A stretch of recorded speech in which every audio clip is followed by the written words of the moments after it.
All right, I just wanted to send you a video to make it easier for you to understand. We've got all these parts. So we have the float itself. We have this gray piece that has threads on both ends. We have these two white pieces. They have female threads on one end and are no threads on the other end. And then your metal tube, your braided metal tube. So what you're gonna wanna do is make sure that all of these plastic pieces have Teflon tape on them before you screw them in. You're gonna screw the float into one of these pieces, just like that. Make sure it's nice and tight. And then this float, it has this wing nut on it where you can tighten it and you can loosen it. And that's how you can adjust this. Let's see here if we loosen it. There we go. And that's how you adjust the level that you want your water to go to once it's in there. Tighten it back up and it'll be fine.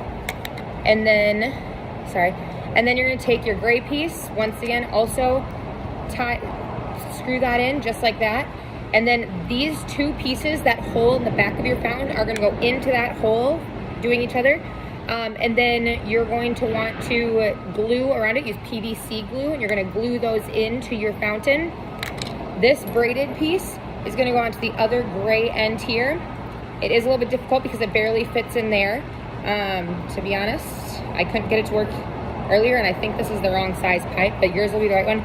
Once these are here, this connects to your water line on this end.